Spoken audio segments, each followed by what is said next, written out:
सर्वस्य योगमाया समावृतः मूढोऽयं नाभिजानाति लोको मामजमव्ययम् नाहं प्रकाश सर्वस्य योगमाया समावृतः मूढोऽयं नाभिजानाति लोको मामजमव्ययम् रहस्यों की छाया में छिपा अंतिम ज्ञान निशब्द आकाश में गीत एक अनजान रहस्यों की छाया में छिपा अंतिम ज्ञान निशब्द आकाश में गीत एक अनजान अज्ञात के गर्भ से उठे अनसुलझान स्वर अंधकार के मौन में जगे अनंत निर्झर मन में है उलझन भरी पर हृदय में आशा खिली एक संकेत गूंज रहा अब है अंतिम घड़ी अंतिम घड़ी अंतिम घड़ी अंतिम घड़ी रहस्यांतर अंतिम अध्याय का संचार रहस्यांतर सुनो परमात्मा की पुकार रहस्यांतर अंतिम अध्याय का संचार रहस्यांतर सुनो परमात्मा की पुकार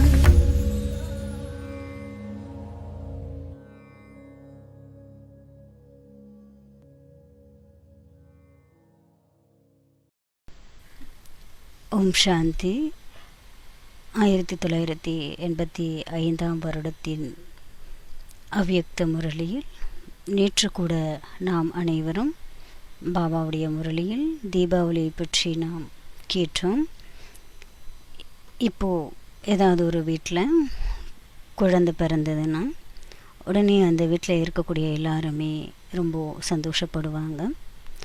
அடுத்தது ஒரு புதிய வீட்டை கட்டி புது வீட்டுக்கு போனாங்கன்னா எல்லாருமே ரொம்ப சந்தோஷப்படுவாங்க.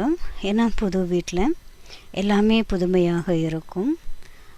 அந்த புது வீட்டில் நல்ல ஒரு வைப்ரேஷன் இருக்கும், எல்லாருக்குள்ளேயும் சந்தோஷம் இருக்கும், அன்பு இருக்கும், ஒற்றுமை இருக்கும். அதே போல் பாபாவும் நமக்காக சொல்லக்கூடிய விஷயம் என்னன்னா, நம்ம எல்லாருமே சொர்க்கத்துக்கு போகிறதுக்காக தயாராகிட்ருக்கோம். ஏன்னா அந்த சொர்க்கத்தில் எல்லாமே புதுமையாக இருக்கும். நம்ம எல்லாருமே புது உலகத்தை தயார் பண்ணக்கூடியவங்க, சத்தியுகத்தை தயார் செய்யக்கூடியவர்களாங்க இருந்துகிட்ருக்கோம். சத்தியுகத்தில் ஃபுல் பாசிட்டிவ் எனர்ஜி மட்டும்தான் இருக்கும். அந்த நல்ல ஒரு எனர்ஜி வர்றதுக்கான ஆதாரமாக இருப்பது எது? நாம் ஒவ்வொருத்தருமே பாதுகாக்கக்கூடிய சக்தி எது? நமக்குள்ள புதுமைத்தன்மை ஆல்ரெடி இருந்துகிட்ருக்கு, ஏற்கனவே இருந்துகிட்ருக்குது. பாபா நம்ம எல்லாத்தையுமே செலக்ட் பண்ணியிருக்காருன்னா அதற்கான காரணம் என்ன? நமக்குள்ள மிகப்பெரிய ஒரு நவீனத்தன்மை, புதுமைத்தன்மை இருக்கக்கூடிய காரணத்தினால தான் பாபா நம்மை தயார் பண்ணியிருக்காரு. பாபா இன்று முக்கியமாக நமக்கு என்ன சொல்லியிருக்காருன்னா, நம்முடைய சம்பந்தம், பழக்க வழக்கம், கர்மம், எண்ணம், இது எல்லாத்தையும் ஆதாரமாக வச்சு தான் பாபா நமக்கு சொல்கிறாரு. முக்கியமாக 3 விஷயத்தினுடைய அடிப்படையில் பாபா நமக்காக சொல்லியிருக்காரு. இன்றைய முரளியில் 10 முக்கியமான விஷயங்களை நம்ம எல்லாருமே நம்ம பார்க்கக்கூடியவங்களாக இருந்துகிட்ருக்கோம். அதற்கு முன்னால் நம்ம எல்லாருமே முரளியை படிக்கிறோம், முரளியை புரிஞ்சுக்கிறோம். அதுக்கு பின்னால் என்ன ஆகுது? சில விஷயங்கள், சில பாயிண்ட்ஸ், முரளியினுடைய கருத்துக்கள் ஞாபகம் இருக்குது, சில கருத்துக்கள் நமக்கு ஞாபகம் இல்லை. அதனால் எனக்கு பாபா மேலே அன்பே இல்லை அப்படின்னு நம்ம சொல்லவும் முடியாது.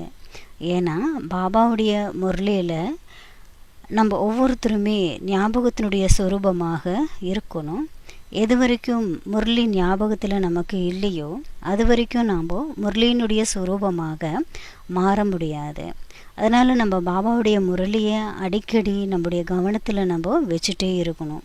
இப்போ பாபாவுடைய முரளியை நம்ம எந்தளவுக்கு நம்முடைய கவனத்தில் வைக்கிறோம், அதற்காக சில டெக்னிக்ஸ் பாபா நமக்கு சொல்லி கொடுத்துட்டு தான் இருந்துகிட்ருக்காரு. அடிக்கடி நம்ம பாபாவுடைய முரளியை திரும்ப திரும்ப படிச்சுட்டே இருக்கணும். நம்ம ரொம்ப ஈஸியாக பாபாவுடைய முரளியை எப்படி ஞாபகத்தில் வச்சுக்கணும், அதற்கான வழிமுறைகளையும் நம்ம எல்லாருமே இப்போது பார்க்கலாம். நம்ம ஏற்கனவே நிறைய இமேஜஸ் மூலமாக, நிறைய விஷயங்கள் மூலமாக ஞாபக சக்தியை எப்படி நாம் வளர்த்துக்கிறது, அந்த விஷயங்களை சச்சின் பாய் நமக்கு ஏற்கனவே சொல்லி கொடுத்துருக்காரு. இப்போ உதாரணமாக நம்ம சாந்தி ஸ்தம்பத்தை ஞாபகம் பண்ணுறோம், ஹிஸ்ட்ரியால் நம்ம ஞாபகம் வைக்கிறோம் இல்லையா. அதன் மூலமாக பாபாவுடைய ஞாபகங்கள், பாபாவுடைய ஞானம் நமக்குள்ள சிந்தனை வந்துடுது.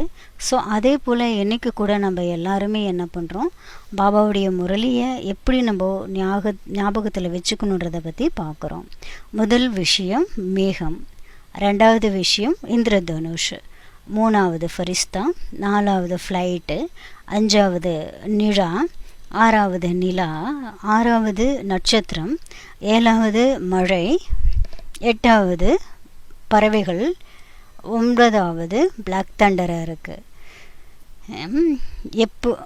எப்படி அழகான ஒரு இயற்கையாக இருக்குது. பத்தாவது நம்ம ஒவ்வொருத்தருமே நினச்சிக்கிறோம் மழை நீர். ஒவ்வொருத்தருமே நம்ம என்ன பண்ணணும், இந்த விஷயங்கள் எல்லாத்தையுமே பாபாவுடைய முரளியினுடைய அடிப்படையில் நம்ம எப்படி கொண்டு வரணும், இதை நம்ம பார்க்கணும்.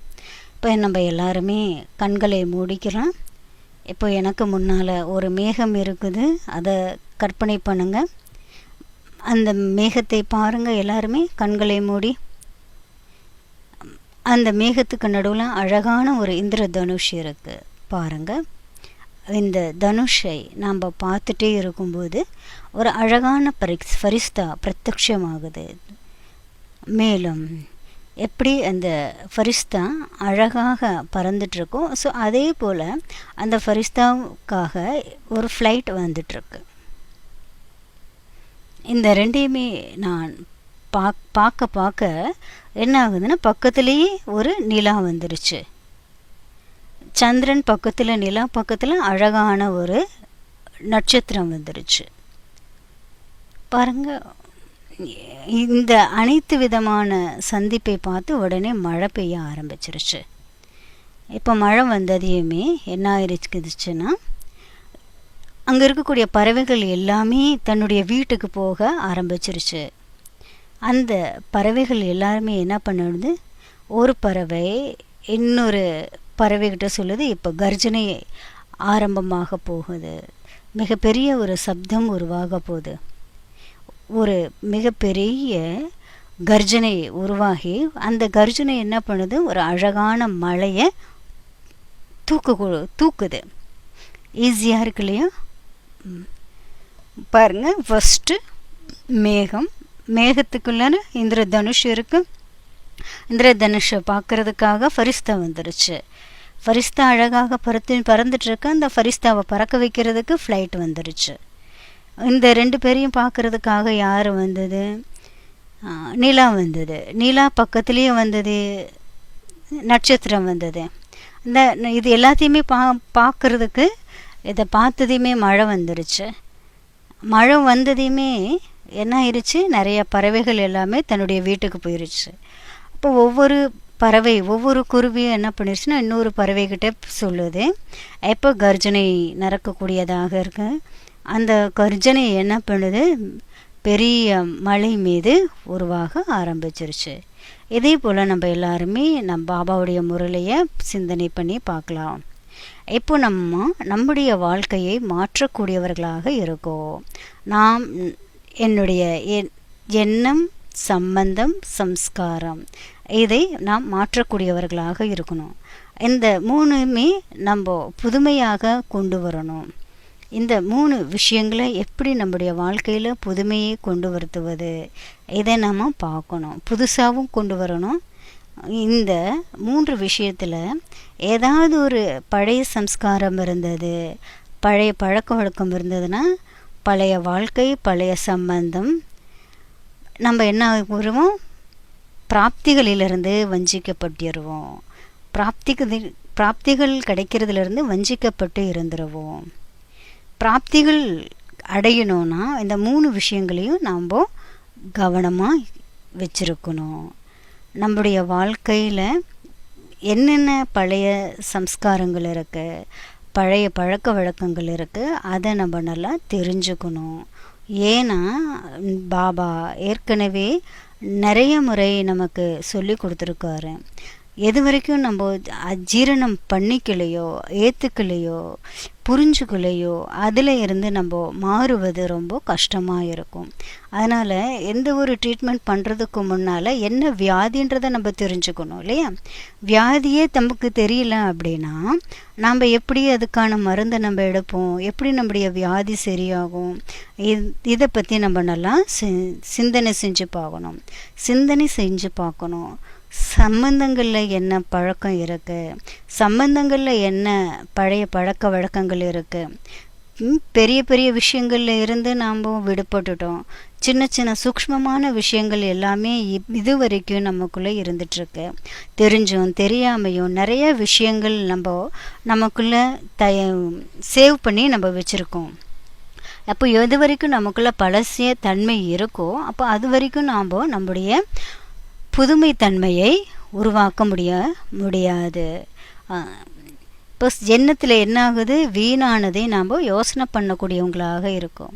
இப்போ இந்த வீணானது என்ன பண்ணுது, கடந்து முடிஞ்ச விஷயங்களை நம்ம யோசனை பண்ணுறது, பயப்படுறது, கவலைப்படுறது, யோசனை பண்ணுறது, இது நம்மளை என்ன பண்ணுது, உள்ளுக்குள்ளேயே ஒரு வியாதியை உருவாக்குது. பாருங்கள், நம்மளுடைய எண்ணத்தை நம்மனாலேயே வெற்றி அடைய முடியாமல் இருக்கிறது. இப்போ எண்ணத்தில் பழமைத்தன்மை உருவாகுது. இப்போ இந்த பழமைத்தன்மை என்ன பண்ணுது, தேகத்தினுடைய சங்கல்பமாக இருக்கு, பழைய பழக்க வழக்கங்களை உருவாக்குது, அடிமைத்தனத்தை உருவாக்கக்கூடியதாக இருக்குது. அதனால் இப்போ நம்ம என்ன பண்ணணும், யோசனை பண்ணி பாருங்கள். போட்டி போடுறது, தைரியம் இல்லாமல் இருக்கிறது, பொறாமைப்படுறது, சிடுச்சிடுன்னு இருக்கிறது, இது எல்லாமே நிறைய இருக்கு இல்லையா? நிறைய விஷயங்கள் ப்ராக்டிக்கலாக நம்ம எல்லாருமே பார்த்துட்ருக்கோம் இல்லையா? அதனால் இப்போ நாம் என்ன செய்யணும், ப்ராக்டிக்கல் லைஃப்பில் நம்ம பிடிவாதம் பிடிக்கிறது, ரொம்ப ஜோராக பேசுகிறது, ஃபோர்ஸ்ஃபுல்லாக பேசுகிறது, ஆனால் நாம் என்ன செய்கிறோம் அதை மக்கள் எல்லாருமே பார்த்துட்டு இருக்காங்க இல்லையா? இப்போது நம்ம கோபப்படுறது கூட மனிதர்கள் நம்மளை வாட்ச் பண்ணிட்டு தான் இருந்துகிட்ருக்காங்க. அப்புறம் நம்ம என்ன பண்ணுறோம், வாயில் பேசுகிறதில்ல, கண்கள் மூலமாக நம்ம என்ன பண்ணுறோம், காட்டுறோம். சம்பந்தங்களில் நமக்கு பழைய தன்மை இருக்குது. இப்போ இதிலேருந்து நாம் எப்படி விடுபடுறது? இப்போ என்னென்ன பழக்கங்கள் எல்லாமே இருக்குது. மற்ற மனிதர்களை கூட நம்ம என்ன பண்ணுறோம், லௌகீக ரீதியாக பார்க்குறோம். என்னுடைய ஸ்டேட்காரங்க, என்னுடைய வீடு, என்னுடைய சென்டர் இருக்கிறது நம்ம மதுபனில். ஆனால் சொல்கிறது என்ன சொல்கிறோம், லௌகீக ஃபீலிங் எல்லாத்துக்குமே வந்துடுது. என்னுடைய வீடு, என்னுடைய சொந்தம், என்னுடைய ஊர், என்னுடைய நாடு, இந்த மாதிரி நமக்குள்ளே உருவாகுது. நம்ம நல்லா சிந்தனை செஞ்சு பார்க்கும்போது நமக்குள்ளே நிறைய பழைய பழக்க வழக்கங்கள் உருவாக ஆரம்பிக்குது. இதனால் நம்ம என்ன பண்ணணும், பாபா நமக்காக என்ன சொல்லியிருக்காரு, நாம் நம்முடைய வாழ்க்கையை மாற்றக்கூடியவர்களாக இருக்கணும். நம்முடைய வாழ்க்கையில் புதுமையை கொண்டு வரணும். முதல்ல என்ன பண்ணணும், மேகத்தை மாற்றணும், வாழ்க்கையில் மாற்றத்தை உருவாக்கணும். ரெண்டாவது, வாழ்க்கையில் பிராமண வாழ்க்கையில் மகான் தன்மையை கொண்டு வரணும். என்ன ஒரு விசேஷமான தன்மை நமக்குள்ளே இருக்குது, சர்வ சிரேஷ்ட பிராப்தி நமக்கு இருக்குது, அத்தீந்திரிய சுகம் இருக்குது, ஃபரிஸ்தா இருக்குது, டபுள் லிஸ்ட் ஸ்திதி இருக்குது. இதுதான் என்ன பண்ணுது, இது எல்லாத்தையுமே நம்முடைய வாழ்க்கையில் அனுபவம் கொண்டு வரணும். ஆனால் நம்முடைய வாழ்க்கையில் அனுபவம் ஆகிறதில்ல. இப்போ ஏன் அனுபவம் ஆகிறதில்ல, இதற்கான காரணம் என்னவா இருக்க முடியும், யோசனை பண்ணி பார்க்கணும் இல்லையா? சிரேஷ்ட சங்கல்பம் நாம் செய்யறதில்ல. அதனால தான் நம்முடைய வாழ்க்கையில் அந்த ஒரு இனிமைத்தன்மை இல்லை, நவீனத்தன்மை, புதுமைத்தன்மையை நம்ம கொண்டு வர்றது கிடையாது. இல்லை, எல்லாத்தையுமே நம்ம மறந்துடுறோம். வீணான எண்ணங்கள் உருவாகுது. மேலும் இன்னொரு பொருள் கூட இருக்குது. நாம் பாபாவுடைய ஞானத்தினுடைய மதிப்பு இன்னும் சரியாமல் புரிஞ்சுக்காமல் இருந்துட்டுருக்கோம். என்ன விசேஷத்தன்மைகள் இருக்குது, அந்த விசேஷத்தன்மைகளை நம்ம என்ன பண்ணுறோம், மறந்துடுறோம். இப்போ எந்த மாதிரியான ஒரு நேரம் நடந்துட்டுருக்குது, அந்த சமயத்தினுடைய வேல்யூ நமக்கு தெரியறதில்ல. ரொம்ப லேஸாக இருக்கோம், லேசினஸ், கேர்லெஸ்ஸாக நம்ம இருந்துகிட்ருக்கோம். சமயத்தினுடைய முக்கியத்துவம் தெரியறதில்ல, செய்ய விரும்புறது கிடையாது. மேலும் என்ன பண்ணிகிட்ருக்கோம், அப்புறம் என்ன சொல்கிறோம், ட்ராமாவில் ஃபிக்ஸ்ன்னு சொல்ல ஆரம்பிச்சிடுறோம். இன்னும் நிறைய விஷயங்கள் நமக்குள்ளே இருக்குது. நிறைய விஷயங்கள் பார்க்கும்போது ஸ்ட்ரிக்டாகவும் இருக்குது. இப்போ நான் இந்த நேரத்தில் என்னுடைய வாழ்க்கையை ப்ராப்பராக அனுபவம் பண்ணலைன்னா கடைசி நேரத்தில் என்னவும் தர்மராஜ்புரியனுடைய நிலை வரும்.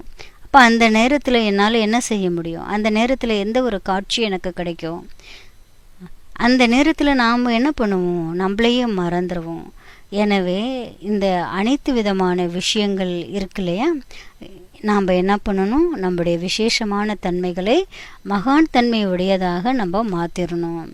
மகான் ஆத்மாக்கள் நம்ம எல்லாருமே மகான் தன்மையை நமக்குள்ளே நாம் கொண்டு வரணும். அப்போ என்ன ஒரு மகான் தன்மை நமக்குள்ளே இருக்குது, நான் பரமாத்மாவினுடைய குழந்தையாக இருக்கேன், தூய்மையான வாழ்க்கை வாழக்கூடியவனாக இருக்கேன். தன்னுடைய மகான் தன்மையை நாம் நல்ல முறையில் புரிஞ்சுக்கணும். நமக்கு சுயம் பகவான் கிடச்சிருக்காரு, பகவான் நம்மளை செலக்ட் பண்ணியிருக்காரு, நமக்கு சிரேஷ்டமான டைட்டில் இருக்குது, பகவான் நமக்கு கிடச்சிருக்காரு, பகவான் நமக்கு மகான் தன்மையை கொடுத்துருக்காரு. நாம் நம்முடைய மகான் தன்மையை மறந்துடுறோம். அதனுடைய நினைவு சின்னங்களாக தான் இன்றைக்கி பாருங்கள், கோவில்களில் போய் பாருங்கள், அடுத்தது சர்ச்சில் போய் பாருங்கள், மசூதியில் போய் பாருங்கள், பகவானை எவ்வளோ கஷ்டப்பட்டு நினைவு செய்கிறாங்க. பகவானுடைய தர்ஷனை கிடைக்கணுன்றதுக்காக எவ்வளோ முயற்சி பண்ணிகிட்ருக்காங்க, எவ்வளோ கஷ்டப்படுறாங்க, விரதம் இருக்கிறாங்க. ஏன்னா பரமாத்மாவினுடைய ஒரு நொடிக்காக மனிதர்கள் அவ்வளோ முயற்சி இன்றைக்கி எல்லாருமே செஞ்சிட்ருக்காங்க. ஆனால் இன்றைக்கி நாம் எப்படி என்ன பண்ணிகிட்ருக்கோம், பகவான் நமக்கு கிடச்சிருந்தாலும் அதனுடைய முக்கியத்துவம் நம்ம தெரியாமல் மறந்து அந்த ஒரு நிலையில் நம்ம இருந்துகிட்ருக்கோம். இப்போ பாருங்கள், எப்போ நமக்கு அதனுடைய மகத்துவம் தெரியுதோ அப்போ நம்ம புரிஞ்சுக்கிறோம் நாம் எவ்வளோ முக்கியமானவர்கள், எவ்வளோ அதிர்ஷ்டமானவர்களாக இருக்கோம். வெளி உலகத்தில் இருக்கக்கூடியவங்களை விட நமக்குள்ளே என்ன ஒரு விசேஷமான தன்மை இருக்குது. நிறைய விசேஷத்தன்மைகள் பாபா நமக்கு கொடுத்துருக்காரு. மிகவும் பெரிய சிரேஷ்டமான விஷயம் எது, மனிதர்கள் வெளி உலகத்தில் பவித்திரமாக இருக்கிறதுக்கு முயற்சி பண்ணுறாங்க, எல்லாத்தையுமே விட்டு தூய்மையாக இருக்காங்க, அதற்கான முயற்சி பண்ணுறாங்க. ஆனால் பாபா இங்கே நமக்கு என்ன சொல்கிறாரு, எல்லாருக்கூடையும் நம்ம இருந்தாலும் தூய்மையாக வாழ்கிறதுக்கான டெக்னிக் பாபா நமக்கு சொல்லி கொடுக்குறாரு. பேலன்ஸ் வாழ்க்கை வாழ்கிறதுக்கு சொல்லி கொடுக்குறாரு. எப்படி நம்ம லௌகிக்க அலௌகிக்க வாழ்க்கையை நம்ம பேலன்ஸாக கொண்டு வரணும், அதனுடைய விசேஷ தன்மைகளை பாபா நமக்கு கொடுக்குறாரு. பாபா மூலமாக நமக்கு எந்த விதமான பிராப்திகள் கிடைச்சிருக்கு, எவ்வளோ பிராப்திகள், எவ்வளோ கஜானாக்கள் நமக்கு பாபா கொடுத்துருக்காரு.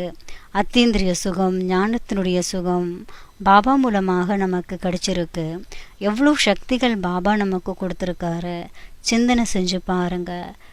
எல்லைக்கு அப்பாற்பட்ட வாழ்க்கை நமக்கு கிடைச்சிருக்கு. கவலையற்ற வாழ்க்கை பாபா மூலமாக நமக்கு கிடைச்சிருக்கு. நாம் எந்த பிராப்தியை நம்முடைய வாழ்க்கையில் இப்போது நடைமுறைப்படுத்திருக்கோம். பாசிட்டிவாக எல்லாத்தையுமே நீங்கள் யோசனை பண்ணி பாருங்கள். எல்லாருக்குமே ஒரு அனுபவம் ஆகுது இல்லையா, ஏதாவது ஒரு பிரச்சனைகள் வரும்பொழுது பாபா யார் மூலமாவது நமக்கு உதவி செஞ்சுட்டே தான் இருந்துட்டுருக்காரு இல்லையா. மதுபனில் நம்ம கால் வைக்கிறது கூட மிகப்பெரிய பிராப்தி, சென்டரில் போகிறது கூட மிகப்பெரிய ஒரு பிராப்தி தானே. இப்போது பாபா நமக்கு என்ன சொல்லி கொடுக்குறாரு, இங்கே நம்ம எல்லாருமே பகவானுடைய வீட்டில் நம்ம கால் வச்சுருக்கோம். இது மிகப்பெரிய ஒரு பிராப்தியாக இருக்குது. இது ப்ராக்டிக்கல் வாழ்க்கையினுடைய பிராப்தியாக இருக்குது. இதை நம்முடைய வாழ்க்கையில் நம்ம ஞாபகத்தில் வைக்கணும். அப்போ நமக்கு குஷி கிடைக்கும். பாபா நம்ம எல்லாத்துக்குமே இந்த ஒரு விஷயத்தை அடிக்கடி நினைவூட்டுறாரு. உங்களுடைய பிராப்தியை நீங்கள் முன்னால் வைங்க. ஒருபோதும் பிராப்தியை மறந்துடாதீங்க. உயர்ந்த பாக்கியத்தை நாம் மறக்கக்கூடாது. ஐஸ்வர்ய மகா வாக்கியத்தை கிடைக்கிறதுக்கான பிராப்தி கிடைச்சிருக்கு. பரமாத்மா பாலனையினுடைய பிராப்தி, பரமாத்மாவை சந்திப்பதற்கான ஒரு பிராப்தி நமக்கு கிடைச்சிருக்கு. டைரக்ட் பரமாத்மா நமக்கு குட் மார்னிங் சொல்கிறதுக்காக வந்திருக்காரு. குட் நைட் சொல்கிறாரு. ஏன்னா ஒவ்வொரு நாளும் பகவானுடைய அனுபவம் நம்ம எல்லாருமே செஞ்சிட்ருக்கோம். இப்போ நம்ம எந்த அளவுக்கு பாபாவை அனுபவம் பண்ணுறோம் அந்த அளவுக்கு நஷா அனுபவமாகும். பாபா நமக்கு சொல்லியிருக்காரு டபுள் லைட் ஃபரிஸ்தாவாக இருக்கணும். லைட்டுனாலே எப்படி லேசாக இருக்கக்கூடியவங்க, அடுத்தது பிரகாசமானவங்களாக இருக்கணும். பாபா என்ன சொல்கிறார் நமக்கு, நாம் நம்முடைய பழைய தன்மை எதெல்லாம் இருக்குது, சுமை எதெல்லாம் இருக்குது அதையெல்லாம் விட்டு லேசாக இருங்க. தன்னுடைய சுய நினைவில் இருங்க. ஆத்மாவினுடைய பிரகாசம் எது லேசாக இருக்கு, ஆத்மாவினுடைய பிரகாசத்தை அதிகப்படுத்துங்க. சூரியன் போல பிரகாசிக்கக்கூடியதாக இருக்கணும் ஆத்மா. ஆத்மா இந்த உலகத்துக்கு வெளிச்சத்தை கொடுக்கக்கூடியதாக இருக்கணும். தன்னுடைய சுயஸ்திதியில் இருக்கணும். எப்போ ஆத்மா பிரகாசமாக இருக்கோ அதனுடைய வைப்ரேஷன் வாயுமண்டலமாக பரவும். அப்போ தான் நான் ஆத்மா லேசானவனாக இருக்க முடியும். பாபா நமக்கு எவ்வளோ விசேஷ தன்மைகள், மகான் தன்மைகளை பாபா நமக்கு சொல்லி கொடுத்துட்ருக்காரு. பாபா விதவிதமான முறையில் நமக்கு எல்லாமே கொடுத்துருக்காரு.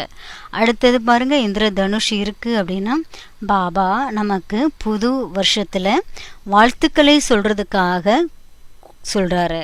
புது வருஷத்தில் விசேஷமான வாழ்த்துக்களை பாபா நமக்கு கொடுக்குறாரு, வரதானம் கொடுக்குறாரு. என்ன பாபா சொல்கிறாரு, நம்முடைய வார்த்தையின் மூலமாக நம்முடைய ஒவ்வொரு வார்த்தையும் அழியாத வார்த்தையாக இருக்கணும்.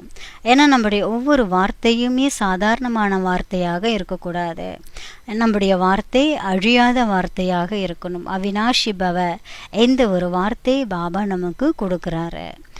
நம்ம ஒவ்வொருத்தருமே உண்மையான உள்ளத்தில் எதை பேசினாலும் அந்த வார்த்தை வெற்றி அடையக்கூடியதாக இருக்கும். அவினாசினா என்ன, எது சத்தியமானதோ அதை தான் அவினாசின்னு சொல்ல முடியும்.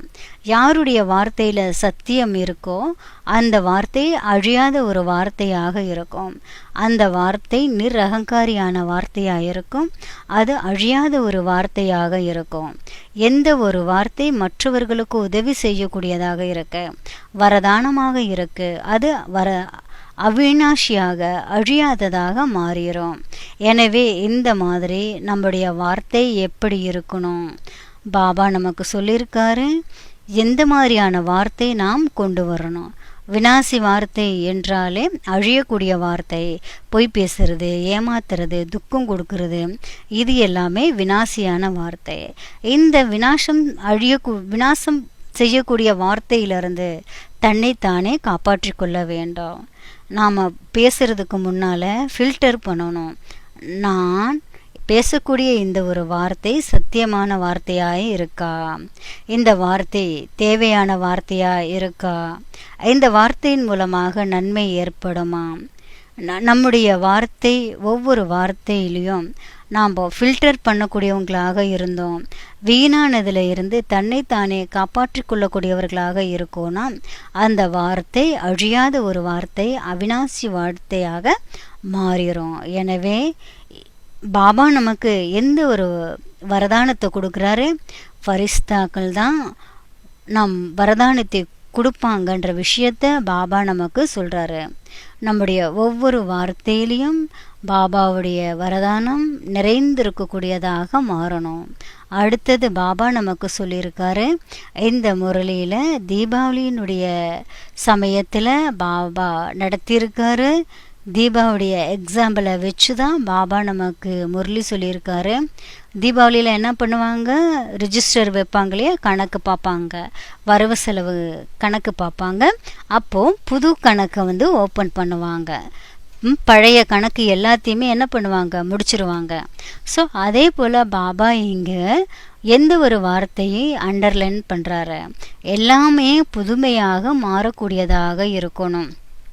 பாபா நமக்கு என்ன சொல்லியிருக்காரு, தீபாவளி டைமில் ரிஜிஸ்டர் வைக்கிறாங்களே, அந்த ஃபர்ஸ்ட் பேஜில் என்ன பண்ணுறாங்க, ஃபர்ஸ்டில் ஸ்வஸ்திக் சக்கரம் போடுவாங்க, அடுத்தது கணேஷுடைய படம் வைப்பாங்க. ஸ்வஸ்திக் அடுத்தது கணேஷ். ஸ்வஸ்திக்னா என்ன அர்த்தம், ஸ்வய ஸ்திதியில் நாம் எல்லாருமே நிலைத்திருக்கக்கூடியது தான், இதுதான் ஸ்வஸ்திக் என கூறப்படுது. அந்த ஸ்வஸ்திக்கில் முழுமையான ஞானம் அடங்கி இருக்கு. நாம் நம்முடைய சுயஸ்திதியில் நிலைத்திருப்பதாக இருக்கும். இந்த பிராமண வாழ்க்கையில் நம்ம ஒவ்வொருத்தருமே சத்தியுகத்தினுடைய வாழ்க்கையை ஆரம்பம் செய்வதற்கான ஒரு யுகமாக இருக்கு. அந்த நினைவு நம்ம எல்லாருக்குமே வரணும். அடுத்தது என்ன பண்ணுறாங்க, கணேஷை காட்டியிருக்காங்க. கணேஷன் யார், ஞானம் நிறைந்தவராக இருக்கக்கூடியவர் தான் கணேசன். நம்முடைய 84 ஜென்மத்தினுடைய நாலேஜ், இந்த 3 காலத்தினுடைய நாலேஜ், ஆத்மா பரமாத்மாவினுடைய நாலேஜ், அனைத்து விதமான நாலேஜ் எமர்ஜ் ரூபத்தில் கணேஷுக்கு காட்டியிருக்காங்க. இப்போ கணேஷ்னா என்ன அர்த்தம், ஞானம் நிறைந்தவராக இருக்கக்கூடியவரா. தீபாவளியினுடைய கணக்கு கணேஷை தான் உதாரணமாக வச்சுருக்காங்க. இப்போ எப்படி ஏரோப்ளேன் காட்டியிருக்காங்க, ஃப்ளைட்டுக்கு மேலே கணேஷ் உட்காந்து என்ன பண்ணிகிட்ருக்காரு, ட்ராவல் பண்ணிகிட்ருக்காரு. கணேஷ்னா யார், ஸ்வஸ்திக் சக்கரம். ஸ்வஸ்திக்னாலே ஒரு புதுமைத்தன்மை உருவாகுவது. அடுத்தது பாபா நமக்கு சொல்லியிருக்காரு, ஒவ்வொரு காரியமும் பயனுள்ளதாக இருக்கணும். ஒவ்வொரு காரியத்திலையுமே சஃபல்தா வெற்றியை நாம் அனுபவம் செய்யக்கூடியவர்களாக இருக்கணும். நாம் எல்லாருமே ஞானம் நிறைந்தவர்களாக மாறணும். ஒரு முறை ஒரு கிளி இருந்தது. அந்த கிளி வந்து என்ன பண்ணுச்சா, ஒரு குருக்கிட்ட போச்சான். அந்த கிளி குருக்கிட்ட என்ன சொல்லிச்சு, குருஜி எனக்கு ஞானத்தை சொல்லி கொடுங்க. அடுத்தது குருக்கிட்ட வந்து கிளி சொல்லுது, எனக்கு மோட்சம் அடையணும், அதற்கான வழிகாட்டுங்கன்னு சொல்லணும். அப்போது உடனே குரு சொன்னார், நீ வந்து சட்சங்கம் போ அப்படின்னு. டெய்லி அந்த கிளி என்ன பண்ணுச்சு, டெய்லி சத்சங்கம் போக ஆரம்பிச்சிச்சு. அப்போ குருஜி கிட்ட கிளி சொல்லுது, நான் அனைத்து விதமான பந்தனத்திலிருந்து விடுபடணும். அப்போது குருஜி என்ன பண்ணுறாரு, டெய்லி பிரவசன் பண்ணுறாரு, மக்களுக்கு உபதேசம் செய்கிறாரு. இந்த அனைத்து விதமான பந்தனத்திலிருந்து விடுபடணும், நான் ஆத்மா தனிப்பட்டவனாக இருக்கேன், நான் ஈஸ்வரனுடைய குழந்தையாக இருக்கேன். ஸோ அதைய கேட்டு கேட்டு அந்த கிளியும் என்ன பண்ணுச்சுன்னா, இந்த ஞானத்தினுடைய விஷயங்கள் எல்லாமே அதுக்கு ரெக்கார்ட் ஆயிருச்சு, ரிப்பீட் பண்ண ஆரம்பிச்சிருச்சு. ஒரு முறை அந்த கிளி என்ன பண்ணுச்சு அப்படின்னா, ஒரு இடத்துக்கு போயிட்டு இருந்தது. இப்போ மனிதர்கள் வந்து சிலர் ஒரு இடத்துல அப்படியே நின்றுட்டு இருந்தாங்க. இந்த கிளியும் வந்து அந்த இடத்துல இருந்துட்டு இருக்கும்போது இப்போ ஒவ்வொருத்தரும் அவங்கவுங்களுடைய வேலையெல்லாமே பார்த்துட்டு இருந்தாங்க. அப்போது அந்த இடத்துல பார்த்தீங்கன்னா நிறைய கிளிகள் இருந்தது. மற்ற கிளிகள் எல்லாம் அந்த மனிதர்களை பார்த்துட்டு காணாமல் போயிருச்சு. இந்த ஒரு கிளி மட்டும் உட்காந்துட்டு என்ன பண்ணுதுன்னா, எந்த விஷயத்தை கேட்டுச்சோ அந்த விஷயத்தை வந்து திரும்ப திரும்ப பேச ஆரம்பிக்க, நான் ஆத்மா, அழியாத ஆத்மாவாக இருக்கேன், நான் இந்த உலகத்திலிருந்து விடுபட்ட ஆத்மானாக இருக்கேன், நான் ஆத்மா, இந்த உலகத்துக்கு எந்த விதமான சம்பந்தமும் இல்லாத இருக்க அழியாத ஆத்மா, நான் ஈஸ்வரனுடைய ஆத்மா அப்படின்ற விஷயத்த வந்து இந்த கிளி என்ன பண்ணுச்சுன்னா உட்காந்து பேச ஆரம்பிச்சிட்டு இருந்துச்சு. ஸோ அதே போல் இப்போ நாம் எல்லாருமே என்ன பண்ணிகிட்ருக்குறோம் அப்படின்னா, பாபாவுடைய ஞானத்தை கேட்டு இந்த வாழ்க்கைன்ற பந்தனத்தில் இருந்து விடுபடணும். இப்போ நீங்கள் செக் பண்ணுங்கள், பாபாவுடைய ஞானத்தை நம்ம கேட்குறோம், ஆனால் வாழ்க்கைன்ற பந்தனத்திலேருந்து விடுபட்டு இருக்கிறோமா, இல்லை எப்படி இருக்கோம்? இதை நீங்கள் உங்களையே நீங்கள் செக் பண்ணி பாருங்கள். அப்போ பாபா நமக்கு சொல்லியிருக்காரு, நம்ம எல்லாருமே மாஸ்டர் ஞான சூரியனாக இருக்கணும், ஞான சந்திரனாக நம்ம இருக்கணும். நம்ம சந்திரனுடைய பாயிண்ட் என்ன நம்ம தெரிஞ்சுக்கிறோம், நம்ம ஞானத்தினுடைய சொரூபமாக மாறணும், ஒவ்வொரு விஷயத்திலையுமே வெற்றி அடையக்கூடியவர்களாக இருக்கணும். அடுத்தது திட சங்கல்பம் நம்ம வச்சுருக்கணும். பாபா நமக்கு திட சங்கல்பத்தை பற்றி ரொம்ப ஃபோக்கஸ் பண்ணியிருக்காரு. திட சங்கல்பத்தினுடைய சக்தியின் மூலமாக நமக்கு எல்லாமே புதுமைத்தன்மை நிறைந்ததாக இருக்கு. நம்முடைய பழக்க வழக்கங்கள் எல்லாமே புதுமைத்தன்மையாக இருக்கணும். அப்போ எப்போ நம்ம எழுதுகிறோமோ அப்போ தான் நமக்குள்ள மாற்றங்கள் உருவாகும். நம்ம எண்ணம் வைக்கிறோம், ஆனால் நம்முடைய எண்ணத்தில் உறுதித்தன்மை கிடையாது. பாபா நமக்கு உறுதிமொழி கொடுத்துருக்காரு. நம்ம என்ன நினைக்கிறோம், செய்கிறோம், பார்க்குறோம், செஞ்சே தானே போகிறோம், மற்றவங்களாம் செய்கிறாங்க நாங்களும் செய்ய தானே போகிறோம் அப்படின்னு நம்ம நினைக்கிறோம். அப்போது இந்த ரேன்ற வார்த்தையை நம்ம சொல்கிறோம் இல்லையா, செய்கிறோம், வரோம், போகிறோம். பாபா நமக்கு என்ன சொல்கிறாரு, இந்த செய்ய போகிறோம், வரப்போகிறோம், பண்ண போகிறோம், இந்த விஷயத்தை எடுத்துருங்கன்ற விஷயத்தை பாபா நமக்கு சொல்கிறாரு. திட சங்கல்பம் வெய்யுங்கன்னு பாபா நமக்கு சொல்கிறாரு. பிரம்மா பாபா யார், நமக்கு என்ன சொல்லி கொடுத்துருக்காரு, பாபா என்ன சொல்லியிருக்காரு, மற்றவங்களை பார்க்கணுன்னு உங்களுக்கு ஒரு ஆர்வம் இருக்குதா, பிரம்ம பாபாவை நீங்கள் பாருங்கன்னு பாபா நமக்கு சொல்லியிருக்காரு. நமக்குள்ள திடமான தன்மை உறுதித்தன்மை கொண்டு வரதுக்காக நம்ம என்ன பண்ணணும், எங்கே நம்ம இருக்கிறோமோ இயற்கையாகவே நமக்கு யார் மேலே அன்பு அதிகமாக இருக்கோ, யாருடைய மதிப்பு நமக்கு தெரிய ஆரம்பிக்குதோ அப்போ தான் நமக்குள்ள திடத்தன்மை வரும். எப்போ நமக்கு மகத்துவம் தெரியலையோ அது வரைக்கும் நமக்கு அதனுடைய முக்கியத்துவம் தெரிய வராது. அதனால் ஒரு பொருளினுடைய மகத்துவம் தெரியும் போது, பாபாவுடைய மகத்துவம் தெரியும் போது தான் நமக்குள்ளற திடத்தன்மை உருவாகும். அதனால் நான் ஏன் அமிர்த வேலை எந்திரிக்கணும், பாபா சொல்கிறத நான் ஏன் கேட்கணும், ஏன் முரளி படிக்கணும், நான் ஏன் சென்டர் போகணும், முதல்ல அதற்கான தெளிவு நமக்குள்ளே நாம் வச்சுருக்கணும். ஏன் எல்லா வீட்டில் இருக்கக்கூடியவங்களும் போகிறாங்களே நானும் போகணும், ஏன் போகணும், அப்போது எல்லாருமே செய்கிறாங்க நான் ஏன் செய்யணும், அப்போது எப்போ எனக்கு அதனுடைய முக்கியத்துவம் மகத்துவம் தெரியுதோ அப்போ தான் நான் அந்த காரியத்தை செய்ய முடியும். நான் அந்த உறுதித்தன்மையை கொண்டு வர்றதுக்காக முதல்ல நான் உறுதிப்படுத்தணும், அந்த விஷயத்தை பற்றி சிந்தனை செய்யணும், முயற்சி பண்ணுறன்ற வார்த்தையை நான் விடுபடணும். அடுத்த ஒரு டெக்னிக் நம்ம கொண்டு வரணும். ஒரு பொருளை அடிக்கடி நாம் திரும்ப திரும்ப எழுதணும், அதை பற்றி நம்ம சிந்தனை செய்யணும். எந்த ஒரு சங்கல்பம் இருக்கோ அது பாபாவுக்கு முன்னால் வச்சு அந்த எண்ணத்தை சார்ஜ் பண்ணுங்க. அமிர்த வேலையில் உட்காந்து பாபா கிட்ட பேசுங்க. சங்கல்பங்கள் குறைவாக இருக்குது, ஆத்மாவினுடைய ஸ்திதி சத்துவ பிரதானமானதாக இருக்கும் அமிர்த வேலை நேரத்தில். எனவே அந்த சங்கல்பத்தை உறுதியான தன்மையின் மூலமாக பாபாவுக்கு முன்னால் நீங்கள் வச்சு அதை நல்லா சார்ஜ் பண்ணுங்க. பாபாவுடைய சக்தியினால் அந்த எண்ணத்தை பவர்ஃபுல்லாக நீங்கள் மாற்றிக்கிங்க. உண்மையாகவே நாம் ஒரு ஸ்டெப் எடுத்து வச்சோம், நிறைய பிரச்சனைகள் வரதான் செய்யும். அதற்காக நம்ம ரெடியாகவும் இருக்கணும். நான் செஞ்சுட்டே இருப்பேன், எந்த பிரச்சனையும் வராதுன்னு நினைக்காதீங்க. நம்ம எப்போ ஸ்டெப் எடுத்து வைக்கிறோம் நிறைய பிரச்சனைகள் வரும், அதை ஏற்றுக்கொள்வதற்கும் நாம் தயாராகவும் இருக்கணும். சின்ன சின்ன லட்சியம் நம்முடைய வாழ்க்கையில் நாம் வைக்கணும். சின்ன சின்ன விஷயங்களை நம்ம சின்ன சின்ன லட்சியத்தை முன்னால் வச்சு அதில் நம்ம முன்னேறுவதற்காக நாம் முயற்சி பண்ணணும். நாம் வெற்றி அடைகிறதுக்கு பாபா கிட்ட இருந்து விசேஷமான வரதானத்தை நம்ம ஒவ்வொருத்தருமே எடுக்கணும். சின்ன சின்ன விஷயங்களில் சின்ன சின்ன லட்சியத்தை நம்ம அடையும் போது தானாகவே பெரிய விஷயங்கள் எல்லாமே நம்ம அடைய முடியும். அடுத்தது நம்முடைய திடமான தன்மையை எப்போ நம்ம கொண்டு வர முடியும், பர்சனலாக தனக்கு தானே சில விஷயங்களை நம்ம எடுத்துக்க முடியும். 6வது விஷயம் நம்ம தெரிஞ்சிருக்கோம், திட சங்கல்பம். அடுத்தது நட்சத்திரம். துருவ நட்சத்திரம்.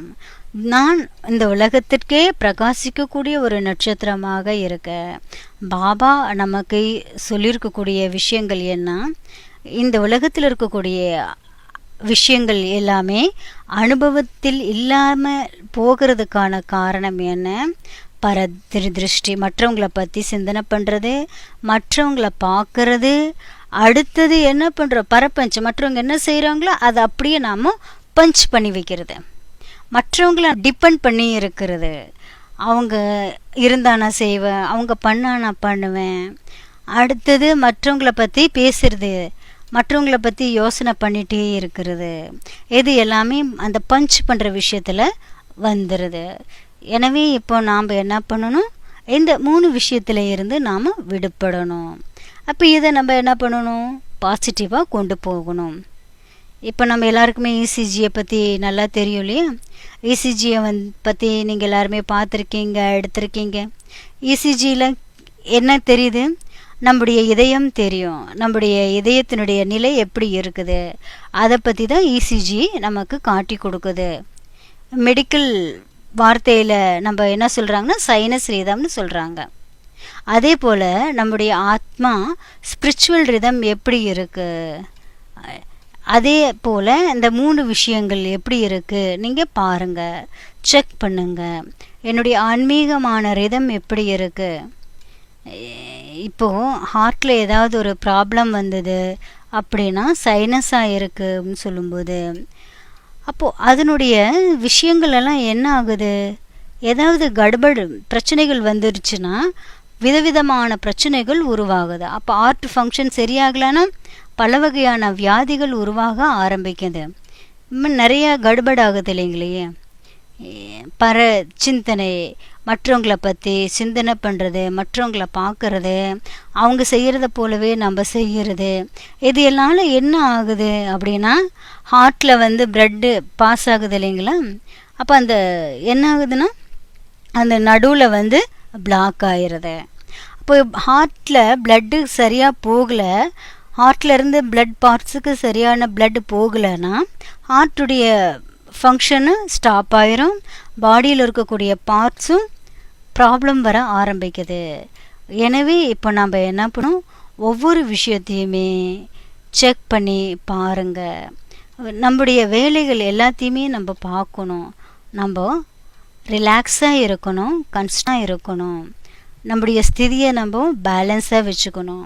இப்போ ஏதாவது ஒரு சின்ன பிரச்சனைகள் வந்தது, அடுத்தது அமைதியில் நமக்கு குறைவாக இருக்குது, அதிகமான சப்தத்தில் நம்ம போகிறோம் அப்படின்னாலே அங்கே பிரச்சனைகள் உருவாக ஆரம்பிக்குது. அதனால் பாபா நமக்கு என்ன சொல்கிறாரு, மற்றவங்கள பற்றி பார்க்காதீங்க. பரதிருஷ்டி, மற்றவங்கள பார்க்குறதுல ஒரு கண்டிஷன் என்ன இருக்குது, ஏன்னா இப்போ ஹார்ட்டில் இருக்குது, ஹார்ட்டில் ப்ராப்ளம் இருக்குது அப்படின்னா என்ன ஆகும், பாடி ஃபுல்லாக பாதிக்கப்படுது இல்லையா. ஸோ அதே போல் தான் நம்ம சில நேரத்தில் ஆத்மாபிமானியாக இருக்கோம், சில நேரத்தில் பாடி கான்சியஸாக இருக்கோம். அப்படின்னா அதனால் சந்தோஷமாக இருக்க முடியாமது. அதனால் இது எல்லாமே பரதிருஷ்டியாக மாறியது. நான் மற்றவர்களை தேகத்தினுடைய திருஷ்டியாக பார்க்குறேன், எனவே எனக்குள்ள அந்த தேகத்தினுடைய உணர்வு வந்துடுது. மற்றவங்களுக்குள்ள இருக்கக்கூடிய நல்ல குணங்களை நான் பார்க்கணும். ஆனால் மற்றவங்களுடைய குணத்தை பார்க்காதனால நான் மந்தமாயிடுறேன், என்னுடைய முயற்சி வீணாயிருது, மற்றவங்களை பற்றி சிந்தனை பண்ண ஆரம்பிச்சிடுறேன். மற்றவங்களுடைய சிந்தனையினால் என்ன ஆகுது, நிறைய நெகட்டிவான விஷயங்கள் எனக்குள்ளே உருவாகுது. அப்போது அந்த நெகட்டிவ் சங்கல்பங்கள் ரொம்ப ஃபோர்ஸ்ஃபுல்லாக இருக்குது. பரச்சிந்தனையில் எண்ணங்கள் எல்லாமே அன்கண்ட்ரோலாக இருக்குது. இதில் என்ன நடக்குது, ஒவ்வொரு விஷயமும் நம்ம புரிஞ்சு செயல்படக்கூடியவங்களாக மாறணும். ஏன்னா பாருங்கள், எப்போ வீணான விஷயங்கள் மனிதர்களுடைய மனதில் இருக்கும் அப்போ தான் குழப்பங்கள் அதிகமாகுது, எண்ணங்கள் ரொம்ப தீவிரமானதாக இருக்கு. இப்போ எண்ணங்கள் மோசமான விளைவுகளை உருவாக்கும் போது உடலும் மனநிலையும் பாதிக்கப்படக்கூடியதாக இருக்கு. எப்போ நாம் மற்றவங்களை கம்பேர் பண்ண ஆரம்பிக்கிறோம், அப்போ என்ன ஆகுதுன்னா அவங்க மேலே நமக்கு ஒரு வெறுப்பு உருவாக ஆரம்பிக்குது. அவங்கள பற்றி ஒரு கற்பனை பண்ணி நம்ம வச்சுருக்கோம். இமோஷ்னலான ஒரு பிளாக்கேஜ் நமக்குள்ளே உருவாக ஆரம்பிக்கிறது. அப்போ மனசில் வந்து எப்போ ஒரு பிளாக் வர ஆரம்பிக்குதோ அப்போ என்ன ஆகுது? ஹார்ட் பிளாக் ஆயிடுச்சுன்னா என்ன ஆகும்? தெரியும் இல்லையா எல்லாத்துக்குமே என்ன ஆகுது? ஸோ அதே போல் மனசில் பிளாக் வந்துருச்சுன்னா என்ன ஆகுது? என்ன ஆகும்? அதனால் ஒவ்வொருத்தருமே தெரிஞ்சுக்குங்க, அபிமானம் உருவாகுது. மனசில் பிளாக் வந்துச்சுன்னா அபிமானம் வரும், அவமானம் வரும். எனவே நம்ம ஒவ்வொருத்தருமே என்ன பண்ணணும்? தன்னுடைய ஸ்திதியை நம்ம பிளாக் பண்ணுறோம். மனசில் பிளாக் வந்துச்சுன்னா ஸ்திதி பிளாக் ஆயிரும். அபிமானத்தினுடைய ஃபீலிங்ஸ், அவமானத்தினுடைய ஃபீலிங்ஸ், இது எல்லாமே நமக்குள்ளே வர ஆரம்பிக்குது. அடுத்தது, அனுபவம் ஆகிறதுக்கான காரணம் என்ன? அனுபவம் ஏற்பட முடியாமல் இருப்பதற்கான காரணம் என்ன? என்ன காரணம்? நாம் புரிஞ்சுக்கணும். நாம் மரியாதை இப்படி நடக்கிறது இல்லை. குழந்தைங்க என்ன பண்ணுறாங்க? தன்னுடைய புத்திசாலித்தனத்தை பாபாவுக்கு முன்னால் காட்டுறாங்க. எப்போ என்ன ஒரு மரியாதை இருக்கோ அதை அவங்களுடைய கணக்கின்படி அவங்க காட்ட ஆரம்பிக்கிறாங்க. இப்போ நம்ம எல்லாருமே புதுமையை கொண்டு வரணும்னு பாபா விரும்புகிறாரு. நாம் நம்முடைய விருப்பப்படி நம்ம செய்கிறது, மிஷின் மேடு ஃபுட்ஸு இதை வந்து நம்ம சாப்பிட்றோம். ஏன்னா நமக்கு எப்போ தோணுதோ அப்போது யோகா பண்ணுவோம், நமக்கு எப்போ தோணுதோ அப்போது உட்காந்து கிளாஸ் கேட்போம். இப்போ இதனால் நமக்கு எந்த ஒரு முன்னேற்றமும் இருக்காது. பாபா நமக்கு விதிமுறைகளை வச்சுருக்காரு. அந்த விதிமுறைகள் படி நடக்கும்போது தான் நம்முடைய பிராமண வாழ்க்கை அழகானதாக இருக்கும். இப்போது நாம் நம்முடைய விருப்பப்படி நம்ம நடக்கிறோம் அப்படின்னா அதனால் எந்த விதமான பலனையும் நம்ம அனுபவம் செய்ய முடியாது.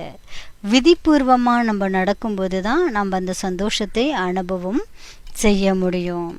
எனவே பாபாவுடைய இந்த ஒரு வாழ்க்கை நமக்கு கொடுத்துருக்காருன்னா நம்ம ஒவ்வொருத்தருமே நியமங்களை ஒவ்வொருத்தருமே அனுபவம் செய்யணும். பாபா நமக்கு 18வது 18 ஜனவரி, அதாவது 18வது அத்தியாயம் வரை இந்த விஷயங்கள் போயிட்டுருக்கு. பாபா நமக்கு என்ன சொல்லியிருக்காரு? நஷ்டமோகா ஸ்மிருதி ஸ்வரூபமாக மாறணும். எதன் மீது மோகம் இருக்கக்கூடாது. அப்போ அந்த 18வது தேதியில், ஜனவரி 18ஆம் தேதியில் பாபா நமக்கு சொல்லியிருக்காரு, நஷ்டமோகா ஸ்மிருதி ஸ்வரூபம் நிலை நாம் அடைய வேண்டும். எப்போ நாம் நஷ்டமோகம் ஆக முடியும்னா அனைத்து விதமான மோகத்திலிருந்து விடுபட்டு இருக்கும்போது தான் நஷ்டமோகா ஸ்திதியை நாம் அனுபவம் செய்ய முடியும். அடுத்தது நாம் என்ன செய்யணும்? இப்போது ஒவ்வொருத்தருமே என்ன பண்ண வேண்டியதாக இருக்குது? யார் மூலமாவது நமக்கு மோகம் இருக்குன்னா அதை நம்ம மாற்றிக்கணும். அது வந்து ஒரு கர்ஜனமாக மாறுது. 18வது அத்தியாயத்தினுடைய கடைசியில் நம்ம எல்லாருமே இருந்துகிட்ருக்கோம். ஃபைனல் சாப்டரில் நம்ம இருந்துகிட்ருக்கோம். எல்லாமே இப்போ கர்ஜனை ரூபத்தில் நமக்கு இப்போ வந்துட்டுருக்கு. கடைசியில் இது கோல்டன் ஜூப்ளி. கோல்டன் ஜூப்ளினாலே ஸ்திதியினுடைய கொடியை நாம் அனைவரும் ஏற்றக்கூடியவர்களாக இருக்கணும். என்ன ஒரு கொடியாக இருக்குது? நாம் அனைவரும் ஒருவருடையவர்களாக இருக்கும், ஒருவருடைய ஸ்திதியில் நிலைத்திருக்கக்கூடியவர்களாக இருக்கும், ஒருவருடைய அன்பில் மூழ்கி இருக்கக்கூடியவர்களாக இருக்கும், ஒருவருடைய பெயரை காப்பாற்றக்கூடியவர்களாக இருக்கும். இப்போ ஃபாரின்லலாம் போனால் என்ன பண்ணுறாங்க? இந்தியாவுடைய கொடியை ஏற்றுறாங்க இல்லையா? ஸோ அதே போல் நாமும் கொடியை ஏற்றணும். பாபாவை பிரத்யட்சம் செய்யக்கூடிய கொடியை நாம் ஏற்றக்கூடியவர்களாக இருக்கணும். எனவே நாம் அனைவரும் என்ன செய்யணும்? முதல்ல நம்ம என்ன பண்ணுறோம்? அதாவது பாதல் அப்படின்னு சொல்லும்போது மேகம், வாழ்க்கையை நாம் மாற்றக்கூடியவர்களாக இருக்கணும். வாழ்க்கையில் விதவிதமான பிராப்திகள் பாபா மூலமாக நமக்கு கிடைக்கிது. வரதானம் கிடைக்கிதுன்னு ஃபரிஸ்தா என்ன பண்ணுது? வரதானம் கொடுக்குது. அழியாதவர்களாக ஆகுங்கன்ற வரதானத்தை ஃபரிஸ்தா கொடுக்குது. அடுத்தது ஏரோப்ளைன். ஃப்ளைட்டில் யார் உட்காந்துருக்காங்க? கணேஷ் உட்கார்ந்துருக்காரு. கணேஷ்னாலே எல்லாமே புதியது, சுயஸ்திதியில் நிலைத்திருப்பது தான் ஸ்வஸ்திகா என சொல்லப்படுது. அடுத்தது சந்திரன். ஞான ஸ்வரூபத்தினுடைய பிரபாவம் சந்திரன்கிட்ட இருக்கு. ஒவ்வொரு விஷயத்திலையுமே ஞானத்தினுடைய ஆதாரத்தின் மூலமாக நடப்புவது. அடுத்து சந்திரன் கூட யார் இருக்கிறது? நட்சத்திரம், துருவ சித்திரம். அடுத்தது நாம் தெரிஞ்சுக்கணும் பரச்சிந்தனை, பரமத்து, அடுத்தது பரதிருஷ்டி. மற்ற எல்லாத்தையுமே என்ன பண்ணுறோம்? பர மற்றவங்கன்னு பார்த்துட்டு மற்றவங்க பின்னால் போனோம்னா நம்ம வீக்காயிரமோ. அடுத்தது ஸ்வ தர்ஷன சக்கரதாரியாக நம்ம ஒவ்வொருத்தருமே மாறணும். அடுத்தது பிராமண வாழ்க்கை மரியாதை நிறைந்த ஒரு வாழ்க்கையாக மாறணும். மரியாதையினுடைய அடிப்படையில் நம்முடைய வாழ்க்கையை நாம் நடத்தக்கூடியவர்களாக இருக்கணும். கடைசியில் நம்ம எல்லாருமே இருக்கோம். ஃபைனல் சாப்டர் 18வது அத்தியாயத்தில் நாம் அனைவரும் இருக்கோம். நாம் அனைவரும் சம்பூர்ணமானவர்களாக இருக்கோம். கடைசியில் பாபாவுடைய கொடியை ஏற்றக்கூடியவர்கள். எங்கே கொடியணும்? மலைக்கு மேலே இருந்து கொடியேற்றணும். கோல்டன் ஸ்திதியினுடைய நினைவில் இருந்து நாம் அனைவரும் பாபாவுடைய கொடியை ஏற்றக்கூடியவர்களாக இருக்கோம். முதல்ல நம்ம சொல்கிறோம் மேகம். மேகம் என்றாலே நம்முடைய பல வகையான பிராப்திகள் பாபா நமக்கு கொடுக்குறாரு. ஃபரிஸ்தா என்ன பண்ணுது? வரதானத்தை கொடுக்கக்கூடியதாக இருக்கு. ஃபரிஸ்தாவினுடைய வாயிலிருந்து வரக்கூடிய வார்த்தைகள் ஒவ்வொன்றும் அழியாத வரதானமாக இருக்கு. ஃப்ளைட்டு இருக்கு, ஃப்ளைட்டுக்கு மேலே கணேஷ் இருக்காரு. கணேஷ் என்றாலே ஸ்வஸ்திக், எல்லாமே புதுமைத்தன்மை நிறைந்ததாக இருக்கு. அடுத்தது ஞானச்சந்திரன் உருவாகுது. ஞானச்சந்திரன் கூடவே ஞானத்தினுடைய நட்சத்திரம் இருக்கு. ஒவ்வொரு காரியத்திலையுமே வெற்றிக்கு ஆதாரமாக இருக்கு. எங்கே சந்திரன் இருக்கோ அங்கே தானாகவே நட்சத்திரம் இருக்கும். திட சங்கல்பத்தை நாம் வைக்கக்கூடியவர்களாக இருக்கோம். இது எல்லாமே இருக்கும் பொழுது ஞானம் மழை நமக்கு புரியும். இப்போ ஞான மழை இருக்கும் பொழுது பரச்சிந்தனை, பரதிருஷ்டி, பரதர்ஷன் இதிலிருந்து நம்ம விடுபடுவோம். பிராமண வாழ்க்கை எப்படி கிளி சொல்லுதோ அதே போல் நம்முடைய வாழ்க்கை மரியாதைக்கு உட்பட்டு இருக்கக்கூடியதாக இருக்கும். அப்போ கடைசியில் இந்த உலகம் 18வது அத்தியாயத்தினுடைய கடைசியில் இருக்கு. இப்போ நம்ம ஒவ்வொருத்தருமே நஷ்டமோகா ஸ்மிருதி ஸ்வரூப நிலையில் நாம் இருக்க வேண்டும். இந்த மலையில் நம்ம எல்லாருமே ஏறி நின்று பாபாவுடைய கொடியை பிரத்யக்ஷம் செய்யக்கூடியவர்களாக இருக்கணும். இப்போ பாபாவுடைய முரளியில் 10 விஷயங்களை நம்ம எடுக்கிறோம். இந்த 10 விஷயங்கள் எல்லாத்துக்குமே ஞாபகம் வச்சுருக்கீங்க இல்லைங்களா? இப்போது நமக்குள்ளே நாம் திடத்தன்மையை நமக்குள்ளே நாம் கொண்டு வரணும். ஒவ்வொருத்தருமே தனிப்பட்ட முறையில் பாபாவுடைய விஷயங்களை தனிப்பட்ட முறையில் சிந்தனை செய்து தன்னுடைய வாழ்க்கையில் திடமான ஒரு தன்மையை கொண்டு வரணும். அதற்காக நான் என்ன செய்யணும் அதை பற்றி நீங்கள் இப்போ யோசனை பண்ணுங்க. பரதிருஷ்டி பரபஞ்ச் இதிலிருந்து நான் விடுபடணும். நான் என்னுடைய சங்கல்பங்கள் என்னுடைய வார்த்தைகளை எவ்வளோ வேஸ்ட் பண்ணிகிட்ருக்கேன். எனவே நீங்கள் இதை ஒவ்வொருத்தருமே தன்னைத்தானே செக் பண்ணுங்க. சார்ட் எழுதுங்க. குரூப்பில் இது எல்லாத்தையுமே நம்ம அனுப்புவோம். அதனால் ஒவ்வொருத்தருமே திட சங்கல்பம் வச்சு பாபாவுடைய கொடியை பிரத்யக்ஷம் செய்வோமாக. பாபாவை உலகத்திற்கு வெளிப்படுத்துவோமாக. நல்லது. ஓம் சாந்தி.